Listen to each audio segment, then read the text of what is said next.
Hey guys, Leda here. So today I'm back with the third video in the 12-part series of my endo story. If you've missed the last two videos, I will link them below so you guys could, take a look at that at your leisure. If you are queasy, don't like period talk, it's something that you just can't cope with, hear, listen to, I'll link the playlist to the videos in my channel that are nail tutorials or beauty videos or hair tutorials, things of that nature, so you guys don't have to watch this one or the other.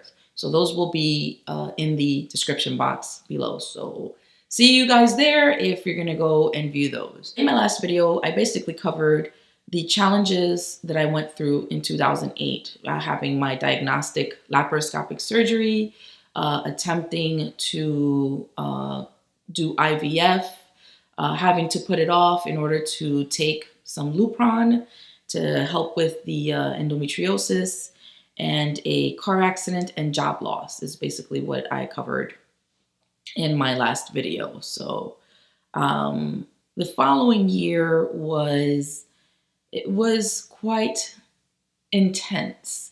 Even though 2008 was like the straw that broke the camel's back, it was the culmination of all things gone wrong in our lives and in my life when it comes to my health. We didn't realize how tough this journey was going to be until after all of that happened.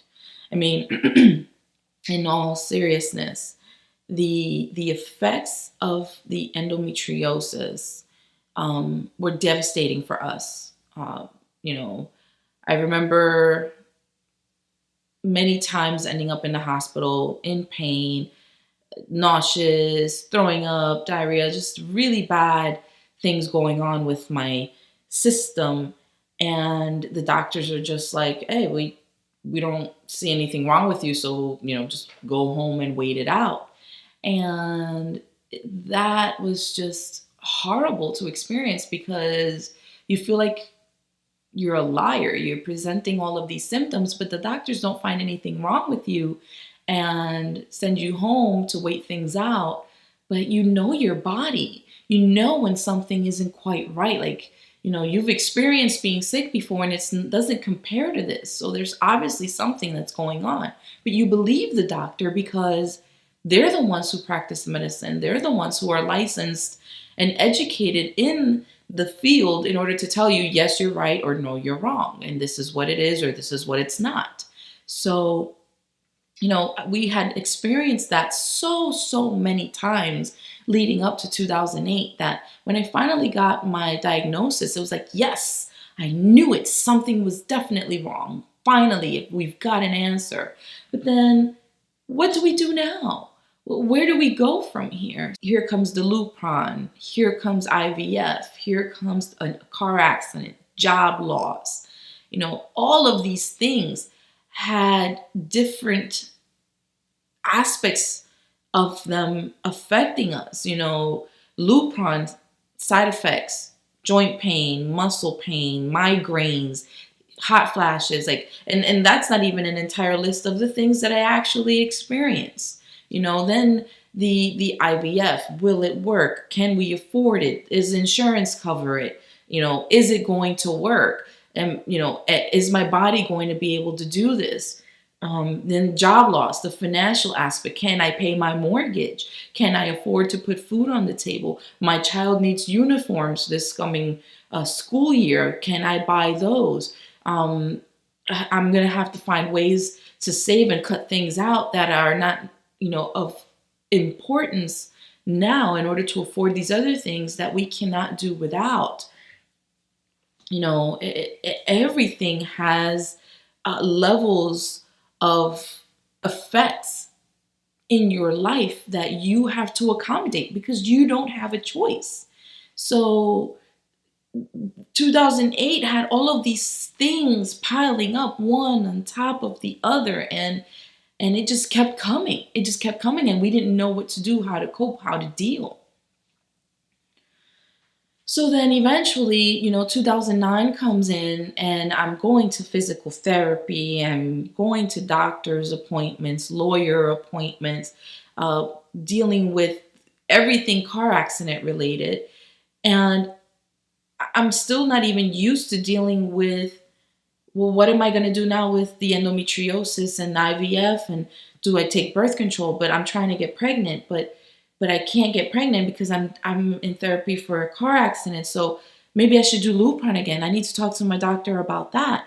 But I didn't really like the side effects. Well, he did tell me that he could give me things to help with the side effects. Like, there's just so much to deal with, to ask questions about, and concerns. And that doesn't even begin to cover your home life. How are you going to adjust your home life to deal with all of those other things, And then my husband, God bless him, he just jumped into action. He just, emergency situation, I'm going to do the damn thing. And he was just in this, got to do that mode. And, I remember the fact that I was in the accident and I was so hurt. I mean, I didn't break anything. It wasn't major injuries. If you base it on what lawyers and insurance companies describe as a major injury, there was no broken leg, there was no loss of a limb, there was no loss of a fetus, there was no loss of life. So even though my injuries were pretty intense and major, they weren't considered anything life altering by their definition. But in all reality, and my doctor, he was saying, just because they don't describe it like that doesn't mean that your injuries aren't major or permanent. Soft tissue injury, he explained it to me like this. A broken bone heals and you might be tender from it or might feel the change in the weather in that area of your body, but the bone heals and you can function. Once you go to therapy and you heal and you go to therapy and strengthen the muscle around the bone, you can go pretty close to 100% recovery. But soft tissue injury, though not considered major by an insurance company, it is major because now you've got to basically go to therapy for life to make sure that those muscles and those tendons and those nerves can go back to functioning, but they will never recover 100%. Because if you choose to stop therapy at some point, you're like, oh, I feel so much better. I don't need to do these things anymore. That muscle, those tendons and those nerves have injury to them that will never repair 100%.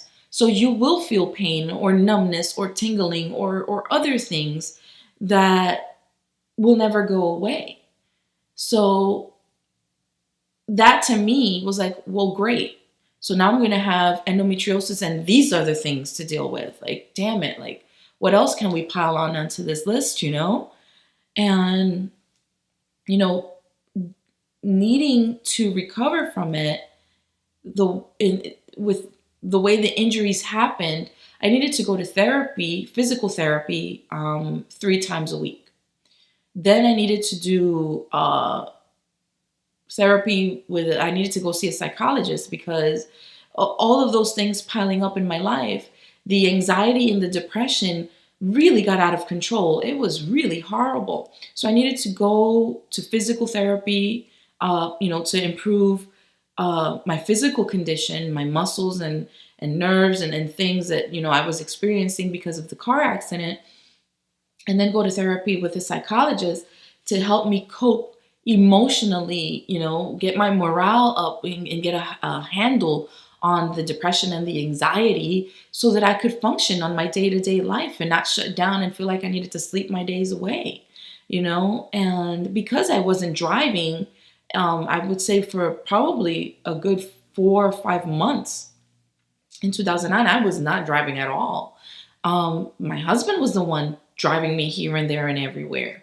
And the days that, because the way just life is, I didn't have a choice. I had to get behind the wheel of a car and drive somewhere and get milk or drop off my child at school or get my husband from work because I needed to keep the car for whatever the reason was. I had many close calls that caused anxiety at levels that I never thought that could actually happen, And so, oh God, bless my husband, because he just jumped into action. We obviously we obviously went through financial hardship.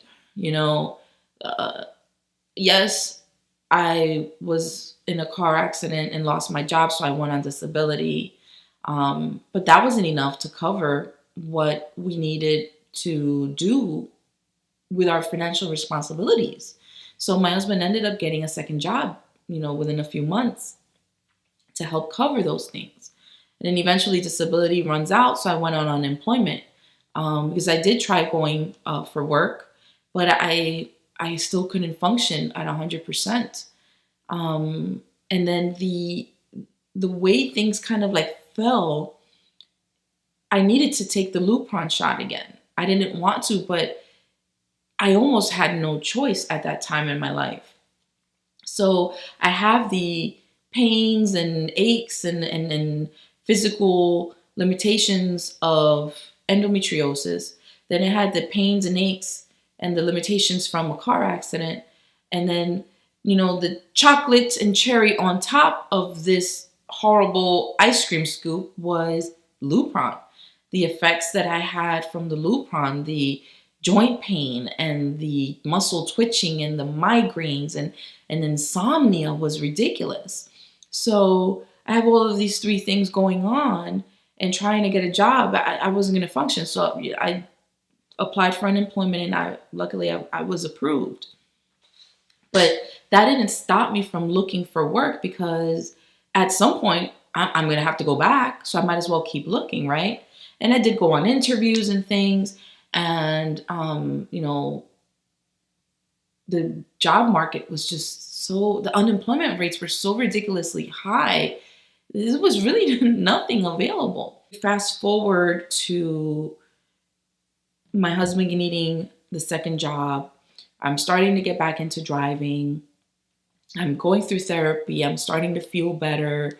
Even though the endometriosis was, still kicking my butt, it was under control. And I go like this because I still did get breakthrough bleeding and periods and cramps and pain, and I needed medication for that. But, it wasn't as horrible as it was prior to my surgery.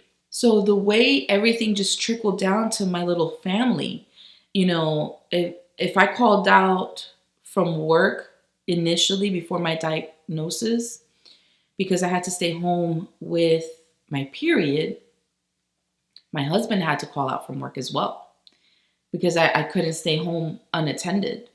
Yeah, I could stay in bed and relax, but if I needed to go use the bathroom, there were so many times that I passed out just from peeing or pooping. The pain was just unbelievable. Oh my God. I remember going hot and then going cold, and then I would just start shaking, and I would try to control my breathing and, the whole kind of situation nice and slow. And there was no way. There was just no way, no amount of breathing, of relaxation techniques or anything would help me cope with the pain that I would get. My husband would have to stay in the bathroom with me and supervise my taking a quick shower, and there was no like, oh, don't shower while you feel this way because you might fall over in the bathroom. You've got to remember that I've got crazy periods, and if I was on bed rest taking a nap for an hour, I'd wake up and everything would be a mess. That was my life. So there was no like, oh, well, let me just wipe that off real quick. I'd have to shower from head to toe, basically. And my husband would have to go in and just sit and watch, make sure that I wasn't getting woozy or lightheaded or anything. And it got so bad, it got to a point where there wasn't like, oh man, I'm breathing too fast, I'm getting a little lightheaded, let me just wrap this up and go and lay down again. My life got to the point where I would be in the shower or peeing or pooping, and it'd be like, oh man, I'm getting a cramp. Bloop, gone, passed out from pain. And one of the last times that happened, it was the worst. Um, my husband was getting ready to go to work, and he couldn't call out anymore. He had already used up all his time. He'd take care of me, get me breakfast, put me on the couch.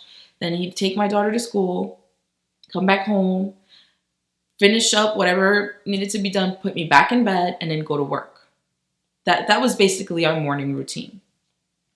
But then, because I couldn't go and pick up our daughter at school, he'd have to leave either on lunch or leave from work early or request just an hour or two to be able to go pick her up, bring her back home, and then go back to work. And then during that time, he would grab me something quick to eat, check up on me, is there a mess? Do we need to clean up? Whatever, go back to work. By the time that he got a second job, then we would have that same routine, and then he would come back home from his first job, make dinner real quick or do something, feed us, and then go to work. So it was a big challenge. It definitely was a very big challenge. And then in between all of that, my daughter, all of this is happening between she's 4 and 6 years old. I'm pretty sure that in her little mind, she's going through, well, mommy's home now and we get to play, but mommy's not playing with me. Why not? Like, mommy says she's sick, but she doesn't look sick. Like, she's not throwing up. She doesn't have diarrhea. Does she have a fever? Like, she would ask me these questions. I'm like, no, sweetie, the way that I'm sick is not something you see on my face or on my body. It's going on inside. And I had to start educating her at a very early age what a period was and why I was affected so severely by it. And, she had to come to terms with the fact that, if it was the summertime and I was on a period, we can't go out to the park. We can't go to the pool. We can't even go in the backyard because I need to be on bed rest.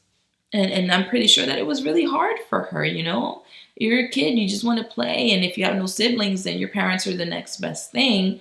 And, we didn't have friends or family close by to be able to come and kind of whisk her away and, oh, let's take you to the mall or let's go shopping or anything like that. So, for her, it was a really big challenge to get used to our new normal. So, it just, the way it trickled down to, each of us, the severity was the same across the board, but it just affected me physically, a period, the pain, the bulging disc, going to therapy stuff, the time consumption for my husband, the getting the second job, the chauffeuring me to appointments and therapy and our daughter to school and back, all of that. And then our daughter was barely getting any time with either of us because we were so busy getting me recovered. It was just, it was hard. It was so hard. And then my daughter had so many questions that she wanted to ask. And she did ask them. And she was very open in wanting to know things. And we were very open in discussing everything with her. But we had very limited answers because when it came to everything that she wanted to know about endometriosis, we weren't all that educated on it. We didn't know much about it. So she had questions that I couldn't answer. And that was a challenge in and of itself, And then there was the part of our lives where we became isolated. My husband was working basically 7 days a week. His primary job did give him the weekends off, but because he had a second job, he was using the weekends to dedicate time to that. And then he was working the evenings. So after his full-time job, he would go work evenings. And there was no way we could spend time with family or friends. And it got to a point where my health deteriorated so bad that I just couldn't take it anymore. I was getting depressed really intensely. No amount of having therapy with the psychologist was helping anymore because I was just getting so intensely depressed. I started doing the whole everything is my fault, and we wouldn't be going through this if it wasn't for me. I wish I was just dead.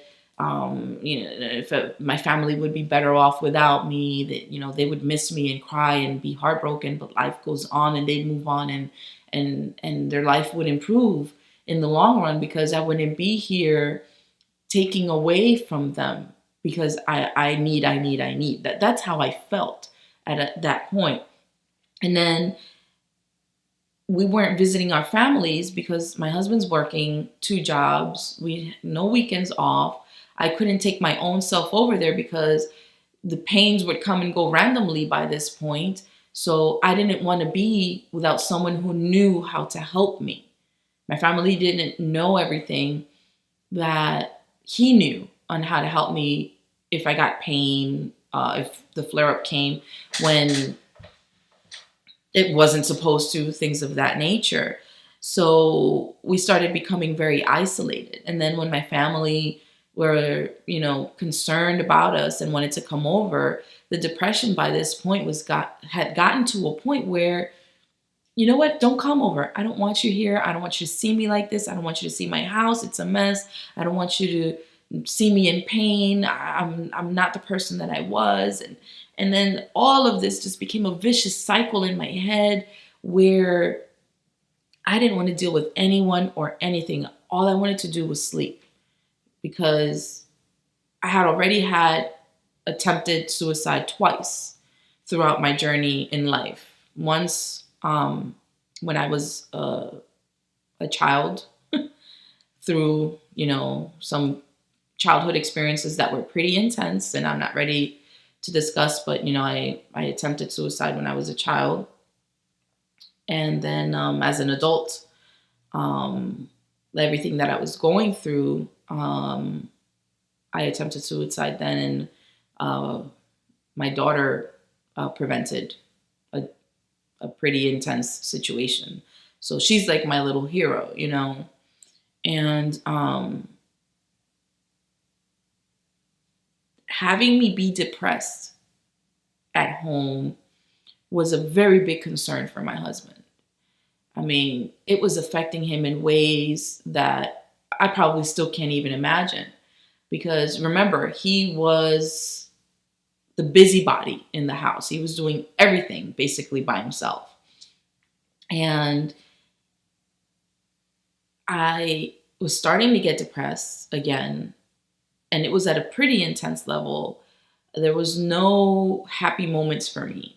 Even, you would tell me a joke and I'd be like, funny joke. I'd be done laughing and then I'd go back to like, all right, life sucks again. So in the back of his mind, he's scared. He's wondering like, what is going to happen? What is she going to do? I hope she doesn't do anything crazy. And that worry, oh my gosh. I don't know how he was able to keep it together the way that he did. He's an amazing guy because not many people can keep it together under the circumstances that he was facing, I'm amazed at the strength of spirit and at his character. It's just, I knew that he was an amazing guy when I first met him. And as I got to know him, I was just like, wow, like this dude is like so cool and so awesome.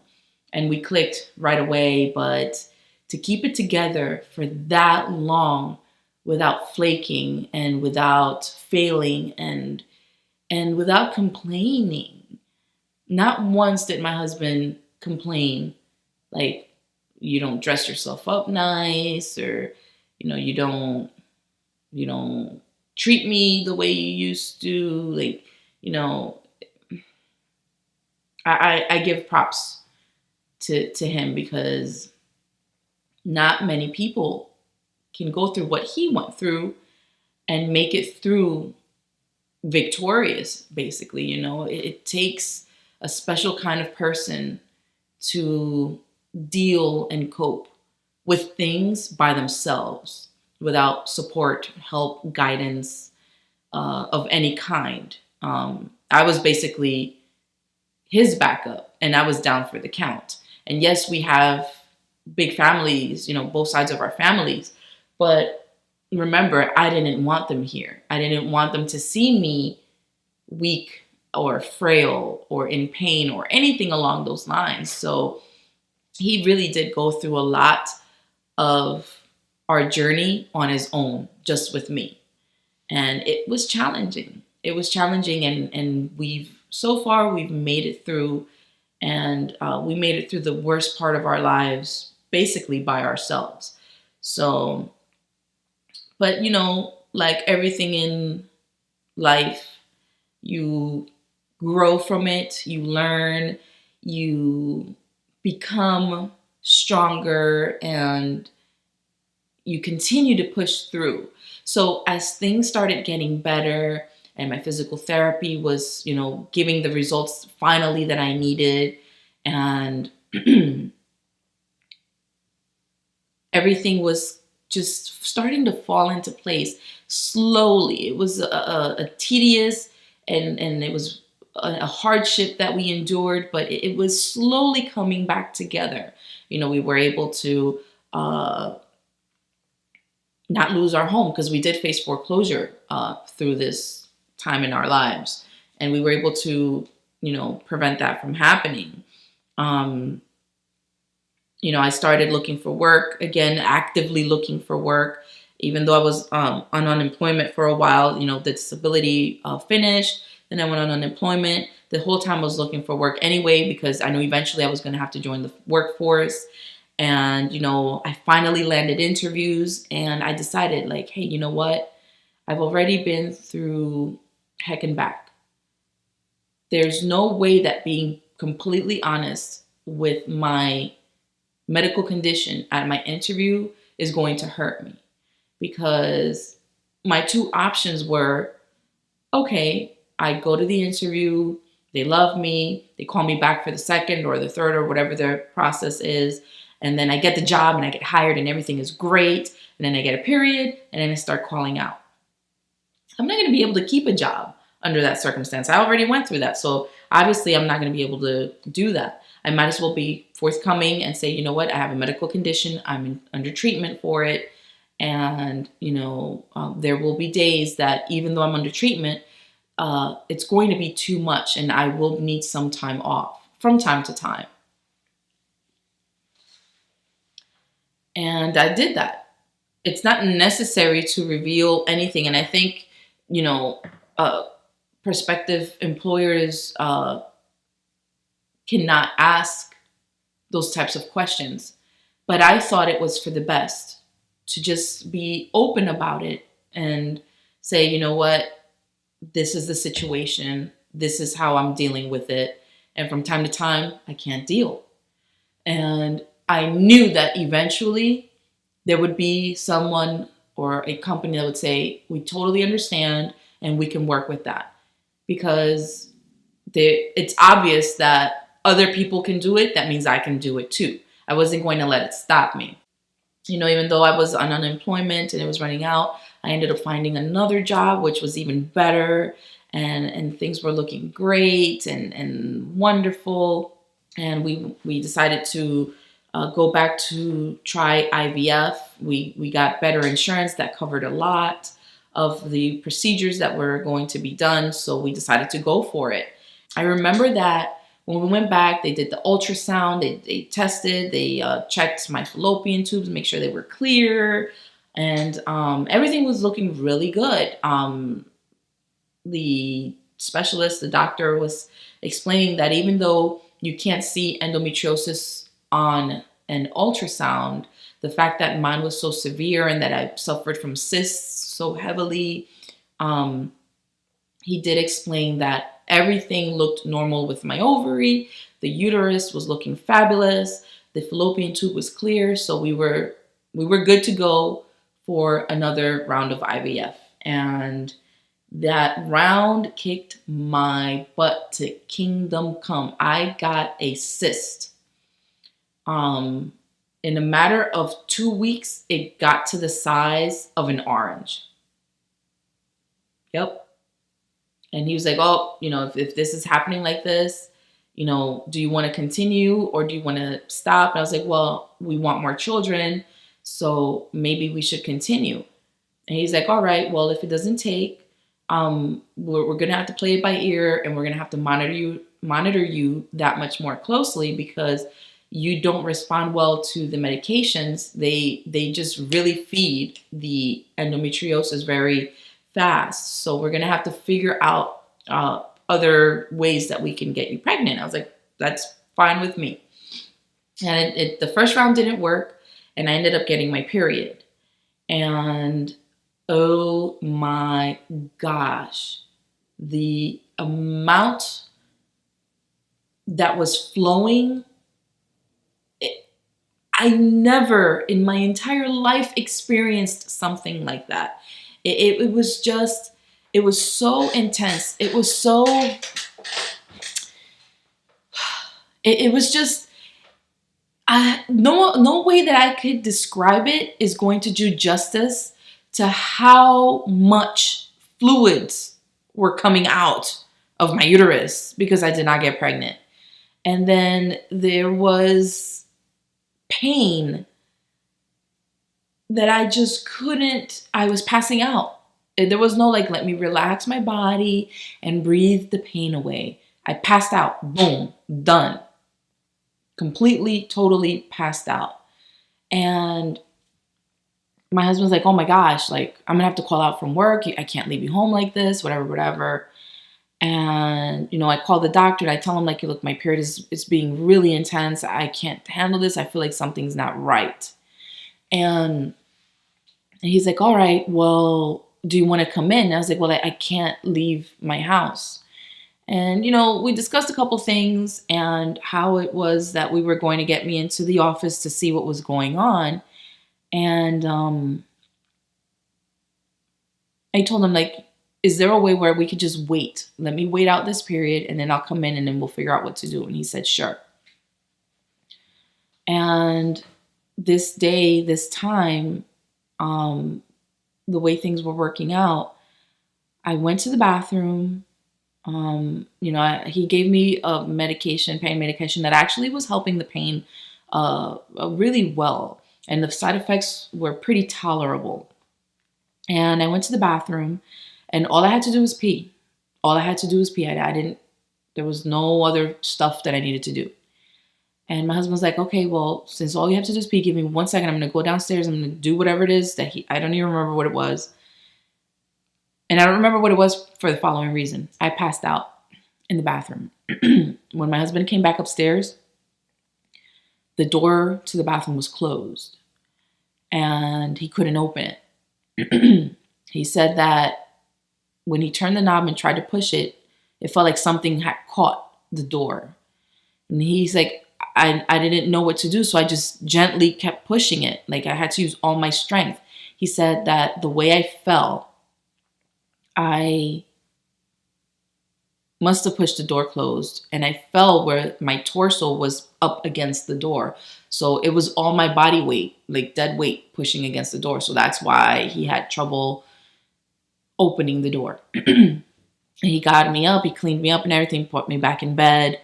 And when I come to, my face hurt so bad. I basically face planted in the bathroom from my period. It was so horrible. My jaw was swollen, my cheek was swollen. I had bruises on my forehead, on my temple. It was really bad. It was really bad. So, I recover from my period, from the pain of falling in the bathroom. I hurt my shoulder, my hips, everything. I basically re-injured everything that I injured in the car accident. And we go back to the doctor and he checks and he says, your cyst has gotten substantially bigger. It's pretty close to the size of an orange or grapefruit at this point. It wasn't as big as the one I had previously, but it was pretty substantial. And this was now in 2010. And he says, I want to do surgery to remove it. But because you have endometriosis and one of your smaller cysts ruptured, I want to make sure that I can get it all. So what we're going to do is wait for you to get another period, and we're going to operate when you go on your period.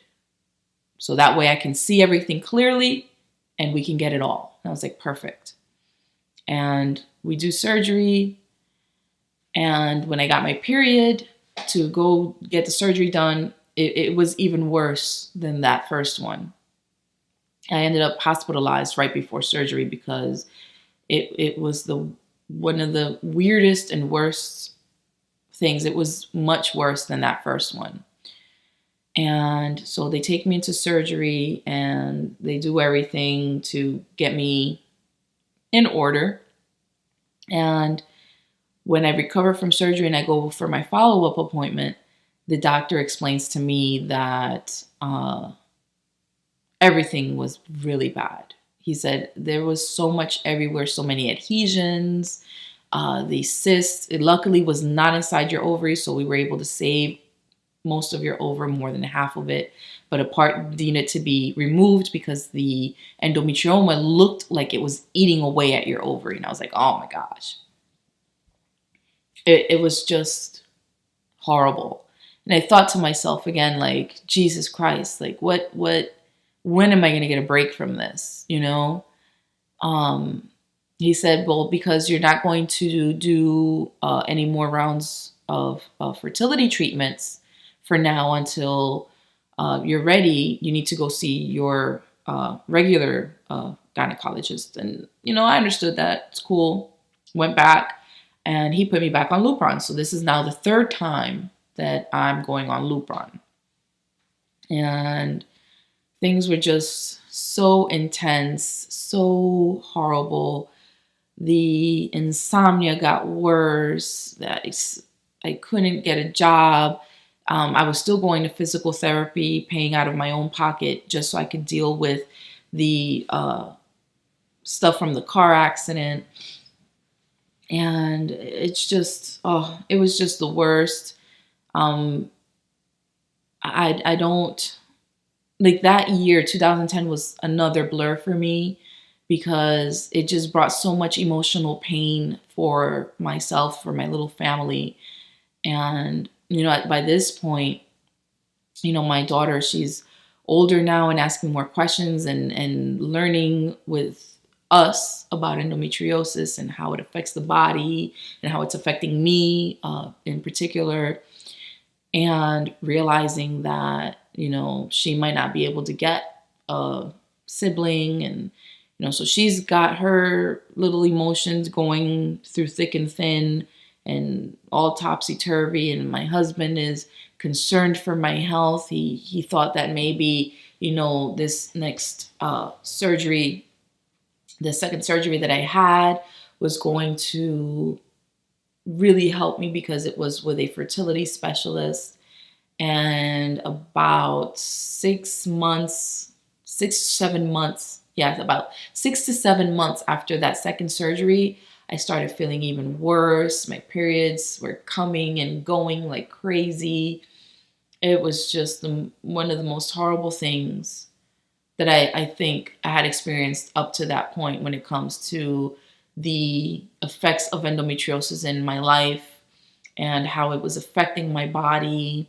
I was starting to feel the effects of being overweight because I couldn't really exercise too much in 2010. And then I decided, like, you know what? I can't continue to live like this. I don't deserve this. And I was starting to talk to a lot of people about my situation and doctors. And I found a support group through Facebook at the time. And someone suggested to me, like, you know, you should try to apply for Social Security disability. It's possible that you can get approved because, you know, you have a disability. A period isn't a disability, but the way the endometriosis, the disease itself, is wreaking havoc in your life, maybe you could get approved and you won't have to worry about, you know, getting fired from a job because you called out because of your period, things of that nature. And so, you know, I did start that process. And it luckily for me, I did get approved. I ended up having to get a lawyer to be able to uh, fight and prove that the endometriosis is a real disease. It is a devastating disease. It affects so many women, and the quality of life is just, you know, down on the floor because you can't really function. And, you know, I had to prove that I did look for work, and there were times that I missed out on job opportunities because I was, you know, forthcoming about having endometriosis. And there were times where I didn't share that information, and things were looking well and I was going to be hired. But because of my previous work history at the company I was let go from in 2008, for some reason, when prospective employers would contact my previous employer for verification of work or work history, things of that nature, they couldn't get in touch with my boss. The way that company was set up, apparently HR didn't handle that. They needed to speak with my supervisor, and for some reason, my supervisor was always unavailable or would not return phone calls. So I would miss out on job opportunities because of that situation. And we were just at a loss. We didn't know what to do. So that's, you know, that's why I ended up going through the process of Social Security and seeing if I could get approved. I was denied twice. And it was a challenge, you know, to hear them say, you know, if you only need to miss, you know, 3 to 4 days out of a month for work, there is gainful employment for you. And I'm like, damn it, man. Like, but what company's going to want to give me that much time off as a new employee? You barely get vacation time or sick time as a new employee with a company. So how is that going to work? So that's why I ended up getting the lawyer to prove that this condition has affected my life in ways that I cannot keep a job. So, you know, I remember having to go to court and sit in front of the judge and be interviewed as to what was endometriosis and what it was that I experienced, and why I couldn't get a job, and you know, what was the deal with this car accident? Did I have endometriosis because of the car accident? Was it before the car accident? I really had to prove everything about my life and fight and show medical history and work history about how endometriosis really turned my life upside down. And, you know, I guess maybe it was a blessing in disguise that the day that I went for my court interview, I was in the middle of a flare-up. And because I had to drive myself, my husband couldn't take day off, and I didn't have anyone to take me, a friend or anything. I didn't want to take medication to make my pains tolerable. So I'm sitting in front of the judge and I am sweating, I am shaking, I'm taking time to talk to him and explain things to him. And then all of a sudden I'm like, oh, and he's like, what's the matter, ma'am? And I'm like, I apologize. I'm getting a cramp. And he's seen me shake and sweat and get dizzy and just all the different things that I go through when I would have a period. And I forget the gentleman, the person in charge of comparing your work history and the information you're giving of the disease or the disability that you have, and seeing if there's gainful employment available for you. And the judge asked him, like, under the conditions of everything that, Ms. Gutierrez is experiencing, is there gainful employment if we were able to give her time to, go to therapy, if we could limit, not lifting over 50 pounds, and he would say, yes, yes, yes, there's gainful employment and those accommodations can be made. But then the judge finally asked, well, what if we request that she gets anywhere between 5 to 7 days off every month so she can stay on bed rest while she gets her period, due to the endometriosis and the pain that it causes being so intense that she can't even drive or care for herself? Will we be able to find gainful employment for her? And his answer was no. No employer will allow a new employee time off because of the, what is this called? Probationary period. She would not be able to pass the probationary period as a new hire needing to have time off. If the employer would approve it, it would not meet their policies. And then he explained and if she just called out, she would also not pass the probationary period, because during that time you need to report for work every day without fail. So there would be there would be no company who would be willing to do that for her. So on that, I guess, basis or information, they determined that I would be approved for Social Security. And even though it was a very long process, and during that time frame where I was waiting to hear back, I did get a job, and I told them it was another temporary job, working as a tax collector. And I was very open with the people that interviewed me at the time, and I told them, I do have this situation, and from time to time I need to take time off. And they said, well, our office will run fine without you. We just need coverage because, they've got these circumstances where they just need an extra person around. So they were able to accommodate me, which was a blessing. I loved this work. This job was amazing, but it was temporary. And by the time that, it finished, I was able to get the Social Security approved. So, a lot of people don't realize that in life, there are circumstances, things out of your hand and out of your control, things that you cannot prepare for. Accidents, disease, illnesses, catastrophes, tragedies of all kinds that can happen that you are not going to be able to prepare for.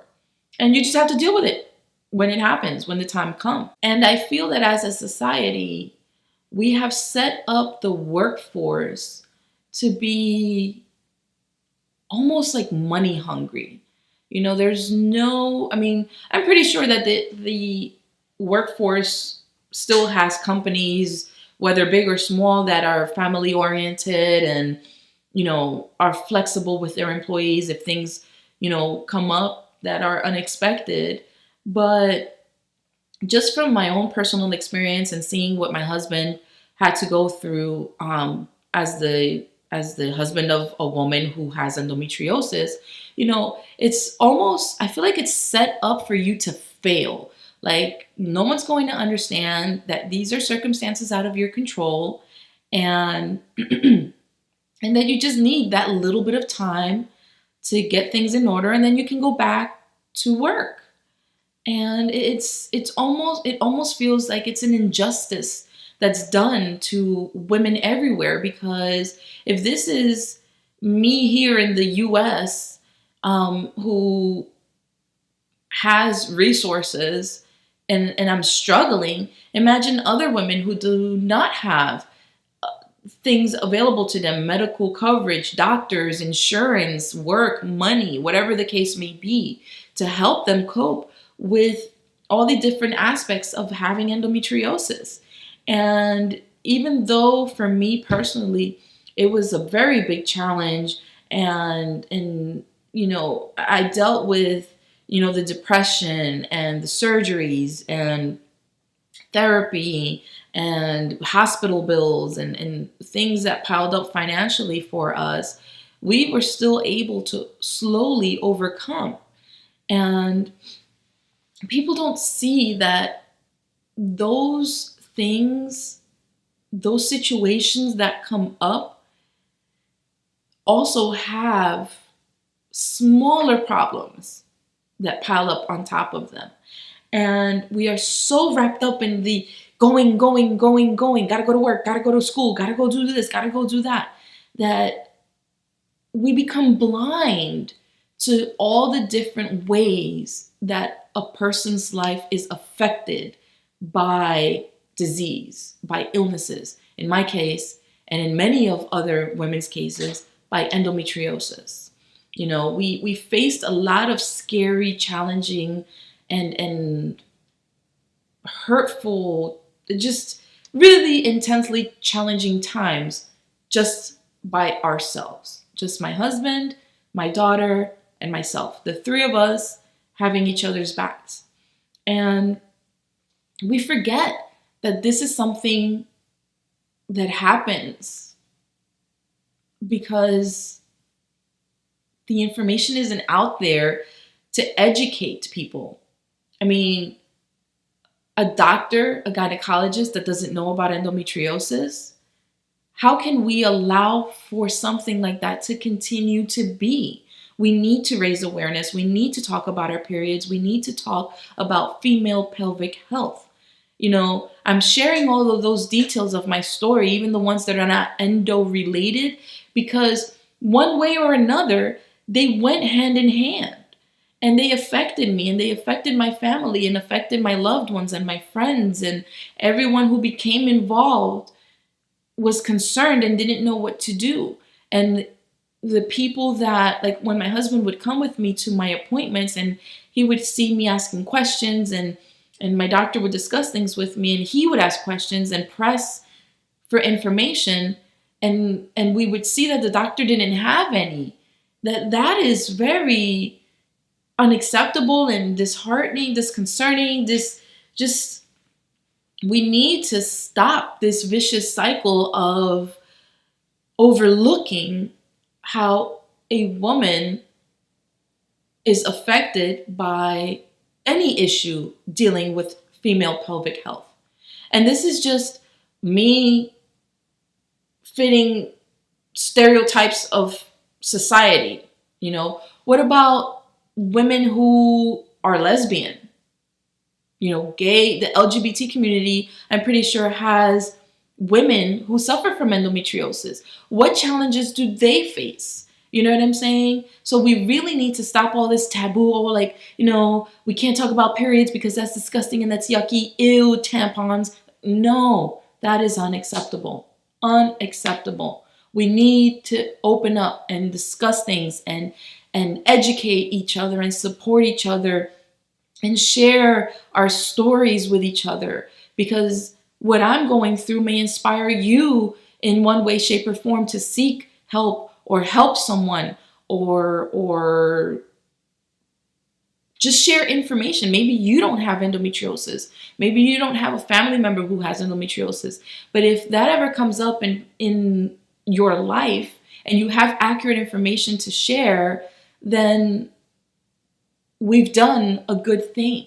And that's the main reason why I am sharing my story. In every aspect that I can share, I will share, because we need to break this taboo. Work, husband, children, your home, sex, everything. Everything gets affected by endometriosis. And the more information we put out there to educate each other, the faster we can cut off misinformation. And the more we will be educated to advocate for ourselves and for our loved ones when they have to sit in a doctor's office and explain why maybe they would prefer not to go on Lupron. or maybe find a way to get better health coverage so, we don't have to go into debt because we need surgery. And to make excision surgery available across the board to everyone that needs it. That ablation is not something that is considered the standard for endometriosis care. If you're not comfortable with going, to people, to your family, or within social media with a group, please feel free to private message me, whether on Facebook or, we can use the comments section below to discuss any information and answer questions as best as I can. And if I don't have answers, I'll see, if I can guide you to a place that might have those answers. But let's come together, all endo sisters, endo friends, endo families, endo allies. Endometriosis is a devastating disease. And most of us don't just suffer the effects of endometriosis. We have other issues that could go hand in hand with endometriosis. And we really need to develop a community of success and support to overcome this disease, and a community that is well educated so future generations don't have to suffer the way you and I suffer. This month was Endometriosis Awareness Month. The Worldwide Endo March happened on the 19th, and I was able to go to the EFA on Today event, and that was wonderful to meet so many beautiful women, so many women who are so strong, and raise awareness, get the word out there that endometriosis needs better treatment, better acknowledgement by the medical community, and not be dismissed as something that is normal, because killer cramps are not normal. Links below to information on Lupron, information on, I believe it's Endopedia or endometriosis.org. Lots of valuable information there. Go check that out and educate yourself, advocate for yourself. I will upload my next endo story video on April 25th, and I'll see you guys there. And thanks so much for watching and supporting. And I can't thank you enough for sharing your story with me. And yeah, so I'll see you guys in the next one. Bye.